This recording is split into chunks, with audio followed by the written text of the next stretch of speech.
तू आत्मा को रथी जान, शरीर को रथ समझ, बुद्धि को सारथी जान और मन को लगाम समझ।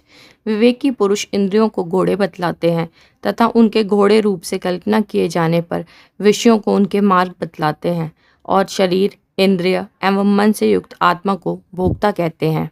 किंतु जो सर्वदा अविवेकी एवं असंयत चित्त से युक्त होता है उसके अधीन इंद्रियां इसी प्रकार नहीं रहती जैसे सारथी के अधीन दुष्ट घोड़े, परंतु जो कुशल और सर्वदा समाहित चित्त रहता है उसके अधीन इंद्रियां इस प्रकार रहती हैं जैसे सारथी के अधीन अच्छे घोड़े। किंतु जो अविज्ञावान, अनिग्रहित चित्त और सदा अपवित्र रहने वाला होता है वह उस पद को प्राप्त नहीं कर सकता, परंतु संसार को ही प्राप्त होता है।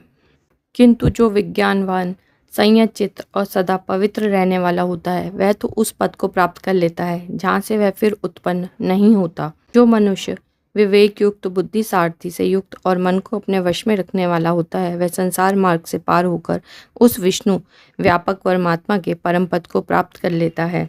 इंद्रियों की अपेक्षा उनके विषय श्रेष्ठ हैं, विषयों से मन उत्कृष्ट है, मन से बुद्धि पर है और बुद्धि से भी महान आत्मा उत्कृष्ट है। संपूर्ण भूतों में छिपा हुआ यह आत्मा प्रकाशमान नहीं होता, यह तो सूक्ष्मदर्शी पुरुषों द्वारा अपने तीव्र और सूक्ष्म बुद्धि से ही देखा जाता है। विवेकी पुरुष वाक इंद्रिय का मन में उपसंहार करे, उसका प्रकाश स्वरूप बुद्धि में लय करे, बुद्धि को महातत्व में लीन करे और महातत्व को शांत आत्मा में नियुक्त करे। उठो, जागो और श्रेष्ठ पुरुषों के समीप जाकर ज्ञान प्राप्त करो। जिस प्रकार छुरे की धार तीक्ष्ण और दुस्तर होती है, तत्वज्ञानी लोग उस मार्ग को वैसा ही दुर्गम बतलाते हैं।